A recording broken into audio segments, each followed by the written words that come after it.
Ladies and gentlemen, I first of all want to give a thanks to everyone who came over from Reddit. I got a great response over there, and I ended up with quite a few subscribers from that. And everybody who came over from Reddit, I want to give a big thanks. And, thanks to everyone who is watching. I'm grateful that people are actually watching this content because it takes a lot of work to just get one video up. So thanks. Thank you all. I'm going to try something a little bit different with narrating. I'm going to try and make it seem more natural instead of reading it like a robot or something. But if that doesn't work, I can't guarantee that, I'm not going to switch to that narration mode where I'm just reading. But I'm going to just try to change up that a little bit. If it doesn't work, then I'll just, delete all this and redo it. This is chapter 8 of Aliens, Monsters, and the Supernatural, a true story of a terrorized life. One major change in our family's lifestyle when moving to town came in the form of friendships. We had gone from being an isolated family in the country with very few visits to being surrounded by old and new family friends. As my parents' adults friends gathered at our home just to visit or play a game of cards, often everyone would gather around the kitchen table and engage in conversation. Most of our close friends and family had been aware of my experiences for some time. However, with the new revelation of the object in my hip, my experiences became somewhat more tangible to people. Not to say that they didn't believe me before the discovery. It was just, with the new evidence, most of them thought to themselves, there's really something happening to this kid. As much as I hated my night visitors, I did enjoy the popularity from it. After all, I was a young kid, and adults were interested in what I had to say. It made me feel unique or special in some way. Sometimes the topic would be broached, and I would spend an entire evening drawing sketches of my experiences. People were obviously interested in what these beings looked like. Drawing them on paper wasn't a problem for me. I had been doing it for years before aliens were even a thing. That is to say, before they were mainstream. People were genuinely interested in the entities, and I was not short on experiences. I told them about how they would come into the house and everyone would be comatose. I described the sounds of their shits and what they looked like. I was always ready to answer questions, but there was always one question I would dance around or avoid completely. And that question was, what do they do to you when they come? My cousin and myself are sleeping on makeshift beds. We are in the living room floor. There are 2 couches in the living room. My oldest brother is asleep on one, and my brother Rob is asleep on the other. After enjoying a fun night together, we all eventually fall asleep. I wake up for no apparent reason. The floor has made my ribs tender, so I roll over to the other side. I am still a little out of it, but I notice something odd next to my oldest brother Koki.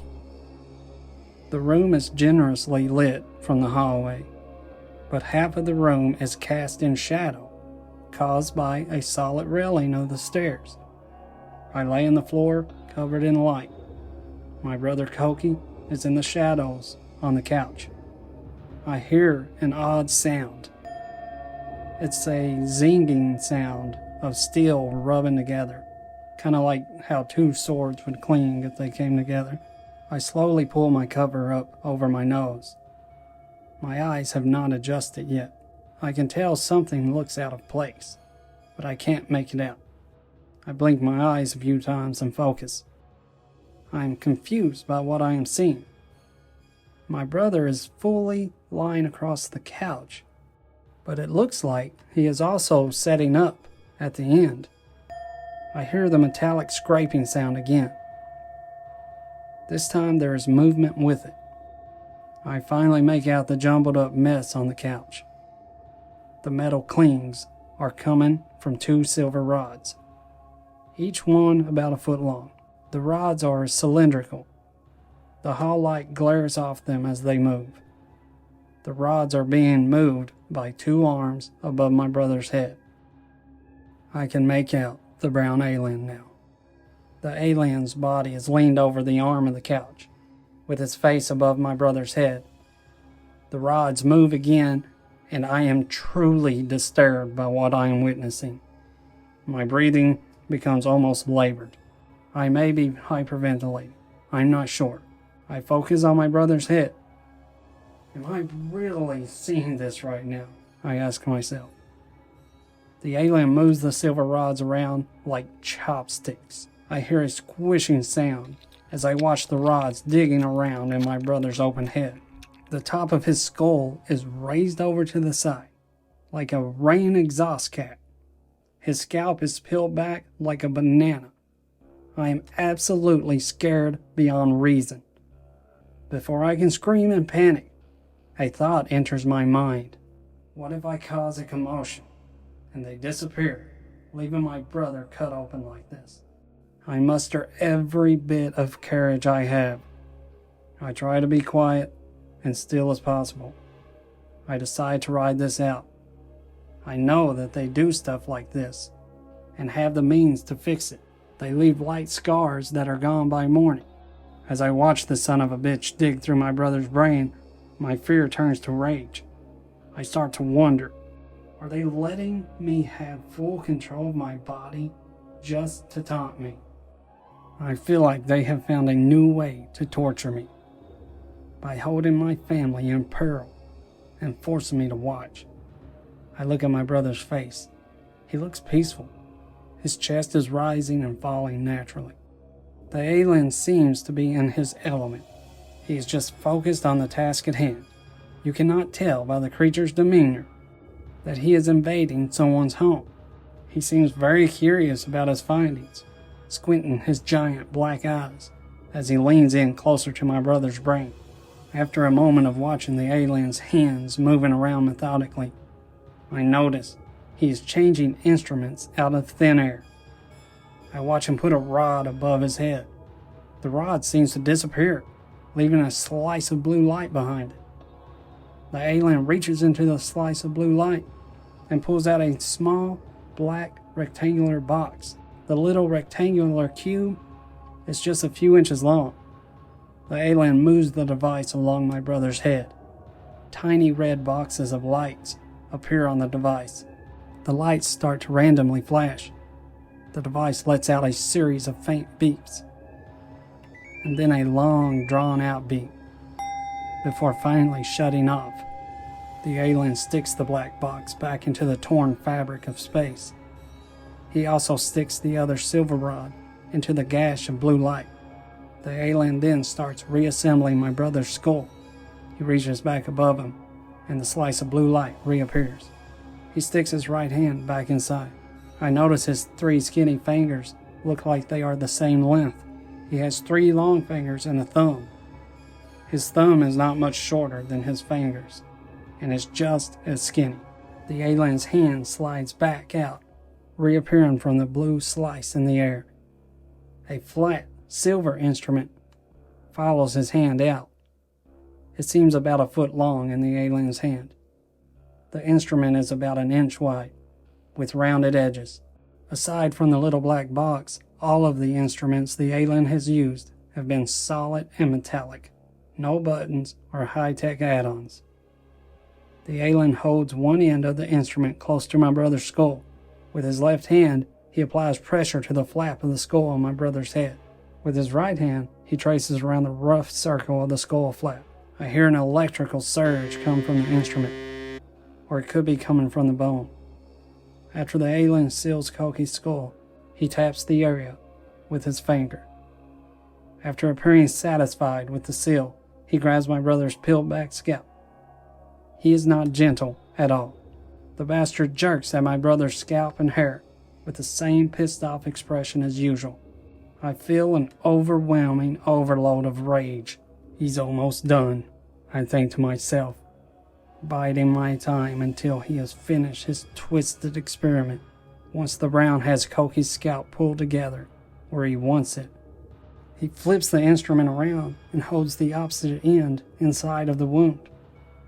He drags the tip across the gap of skin. A sizzling sound comes from my brother's head as the skin closes up around the device. It leaves a trail of scorched paper behind it.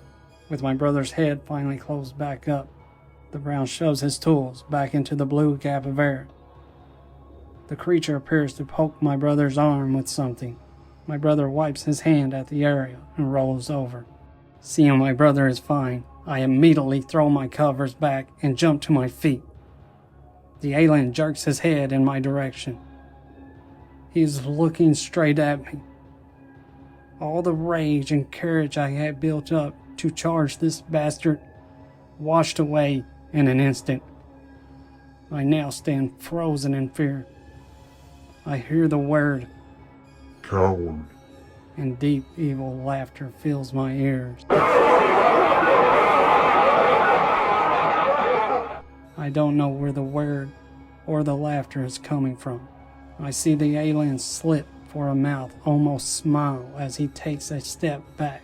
The same blue light the alien retrieved his tools from is now engulfing his body. The back of his body starts to vanish as blue light moves around him. The blue light makes a thin line around his whole body. He looks like he is sinking into something.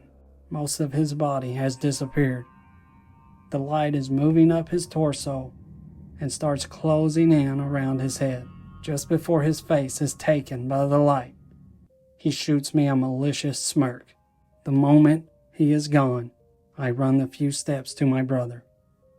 I try to keep an eye on the area the Brown just vanished from. For all I know, he could still be here. I examine my brother's head. It seems fine.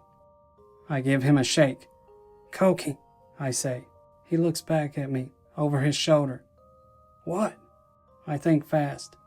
"You were snoring pretty loud, man." "Oh, sorry." "It's okay. Good night. Love you." "You too. Good night." Knowing my brother's okay, I feel a lot better. But also knowing this was an unusual visit, I am too shaken to go back to sleep right away. I stick a VHS tape in the VCR and lie down on the floor. I eventually fall back to sleep, watching an Eddie Murphy film. It has always been easy for me to talk about my encounters. I just normally feel uncomfortable talking about the physical contact from the entities. To me, personally, having these experiences wasn't weird.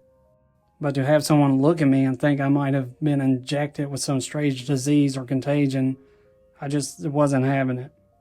I have made the comment before about my brother's head being cut open by aliens, but I had never gone into detail until now. It is much easier for me to explain these experiences in the first person like I'm doing in this book. By reliving these events, I am able to take my time and try to better describe things. Okay, so obviously I never told my brother about what happened on the couch. I had mentioned before about seeing my siblings' head cut open, but I never told any of my family who it was or anything like that. I mean, that's not something you want to hear about, so I didn't want to disturb my brother with that. Now, I don't know if my brother has read this part of my book or even read my book. I know a lot of my family have read my books, but it was a very disturbing event, and it was a unique event at the time. As I became an adult, definitely things started changing for me, and I experienced a lot of messed up stuff. I hope that you all enjoy that story. I'm grateful that everyone is watching these videos. Right now has been just a really crazy time for me, and my time has been so valuable to work on this content and these videos. So I'm doing my best. I definitely want to make sure I'm getting out a video every week. Now, I was working on some incredible art for this particular video, and I don't know if I'll be able to get that art posted up by my deadline. So it might end up being on another video, because it takes a long time to animate this stuff. And it takes an incredibly long time for me to do a background, honestly.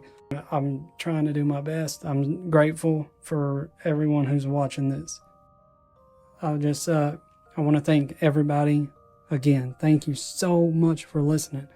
And please subscribe, like, comment. All these things are going to help this channel here.